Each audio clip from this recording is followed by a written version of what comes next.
دا جی کے سیشن دیکھنے والے معزز سامعین السلام علیکم۔ انسانی تاریخ میں یہ فلسفہ اور اس کی عملی شکل روز روشن کی طرح عیاں ہے کہ جب کوئی سلطنت یا ریاست کسی علاقے میں اپنے پاؤں جماتی ہے تو وہ اپنی طاقت کا اظہار مختلف طریقوں سے کرتی ہے۔ سب سے آسان اظہار یہ ہوتا ہے کہ وہ اپنے سے کمزور اور عسکری طور پر کم تر ریاستوں پر قبضہ کرنا شروع کر دیتی ہے۔ اپنی اسی طاقت کے بل پر وہ اپنی جغرافیائی سرحدوں کو وسعت دیتی ہے، جیسے فارسیوں اور پھر یونانیوں نے کیا، جیسے جرمنی، فرانس اور انگلینڈ نے کیا، جیسے آج کے دور میں ہم امریکہ، روس اور چین کی مثال سے سمجھ سکتے ہیں۔ روس یورپ پر حکمرانی کا خواہاں ہے تو چین بطور ایک معاشی طاقت اب اپنی فوجی طاقت منواتے ہوئے کئی ممالک میں اپنے فوجی اڈے قائم کر رہا ہے۔ چین طاقت امریکی کو ہر پلیٹ فارم پر منہ چڑھا رہی ہے، لیکن اس کے باوجود امریکہ کے آج بھی بہت سے ممالک میں زمینی، فضائی اور نیول اڈے موجود ہیں، جن کی مدد سے وہ قریباً پوری دنیا کی گزرگاہوں کی جاسوسی اور نگرانی کر رہا ہے۔ تاریخ میں جھانکیں تو پتہ چلتا ہے کہ رومی بھی اسی فلسفے پر عمل پیرا ہوئے اور اپنی طاقت، عظمت اور سرحدوں کو بڑھانے میں مصروف عمل ہو گئے۔ رومی جب سول وار سے فارغ ہوئے تو انہوں نے اپنی طاقت میں اور اضافے کے ساتھ ساتھ اپنی کمزوریوں پر جلد قابو پا لیا۔ تھوڑے ہی عرصے میں وہ پورے اطالیہ پر قابض ہو گئے اور یوں باقاعدہ ایک رومن امپائر مارز وجود میں آ گئی۔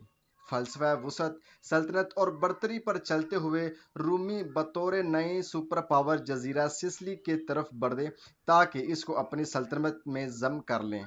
جزیرہ سسلی یا سسلیا موجودہ اٹلی کے ساتھ ہی واقع ہے۔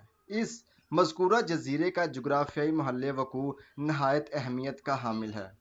اس کی اہمیت کا اندازہ اسی بات سے لگایا جا سکتا ہے کہ اٹلی کا ایک خاص علاقہ اس جزیرے پر کنٹرول کے بغیر ہر لحاظ سے غیر محفوظ ہو جاتا ہے۔ اگر اس کے علاقے پر کسی بیرونی طاقت کا قبضہ ہو جائے تو یہاں سے اطالیہ پر حملہ کرنا آسان ہے۔ اس کے علاوہ اطالیہ کے مغربی ساحل پر جزائر سارڈینیا اور کریسا پائے جاتے ہیں۔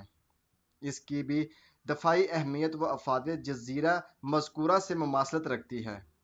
ان جزائر کے سبب رومیوں کو قرطاجنوں کے ساتھ جنگوں کا ایک سلسلہ لڑنا پڑا، جن کے باعث تاریخ نے کئی موڑ لیے اور کئی ہیروز سامنے آئے۔ آخر کار رومی ان مہمات میں ایک ایک کر کے سرخرو ہوئے۔ رومی اور قرطاجن دونوں ایک دوسرے سے ہر لحاظ سے واقف تھے، کیونکہ ماضی میں دونوں ایک ساتھ تیسری قوت کے خلاف مل کر ایک جنگ بھی لڑ چکے تھے۔ جزیرہ سسلی پر قبضے کے لیے دونوں کے درمیان ایک مسابقت شروع ہو گئی۔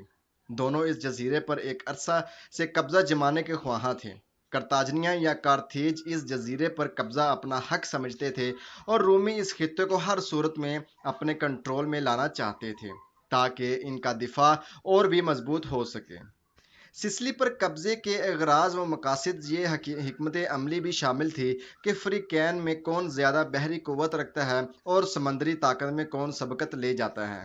اس مسابقت میں پہلے قرطاجنیوں نے سامنیوں کی مدد سے ایک عظیم بحری بیڑا بنا لیا۔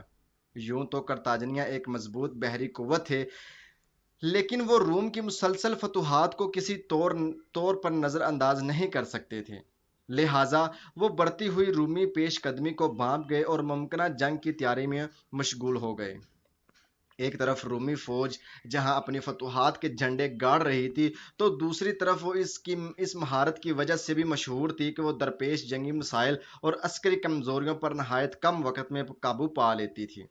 رومی فوج کے جنرلز اپنی منصوبہ بندی، عزم و ہمت اور استقلال کی وجہ سے بھی جانے جاتے تھے۔ ایسے ہی رومیوں نے ان جہازوں اور بیڑوں کی تشکیل کے دوران انہوں نے ایک بحری حکمت عملی بھی ایجاد کی جس کی مدد سے پہلے وہ دشمن کے جہازوں کو اپنے سکنجے میں لے لیتے اور پھر دو بدو لڑائی شروع ہو جاتی۔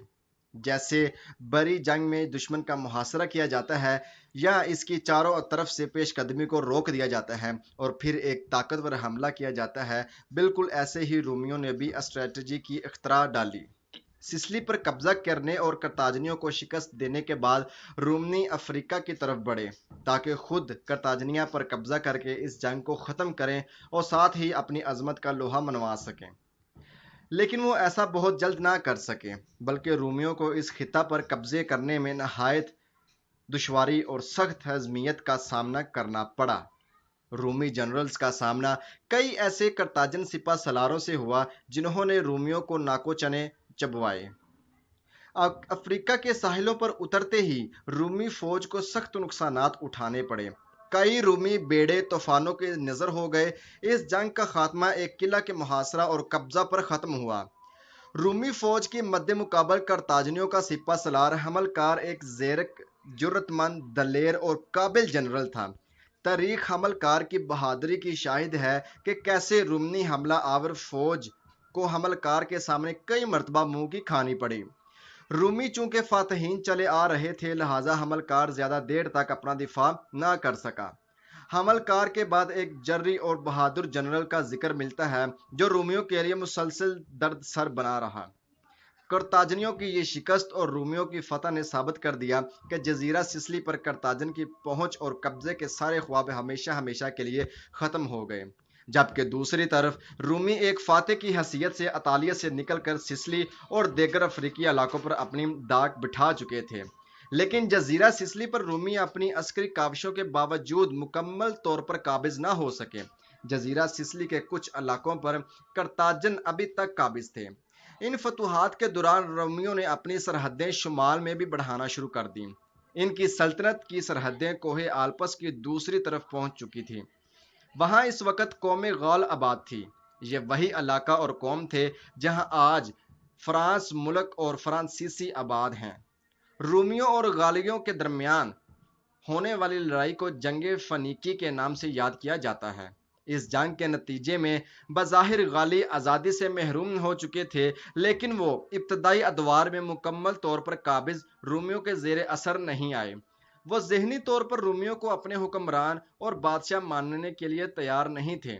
انہوں نے جلد ہی اپنی آزادی واپس چھیننے کے لیے مسلح جدوجہد شروع کر دی اور ہتھیار اٹھا لیے، لیکن ان کی تمام تر کاوشیں کامیابی سے ہمکنار نہ ہو سکیں اور ایک بار پھر رومی اپنی کامیابی ثابت کر گئے۔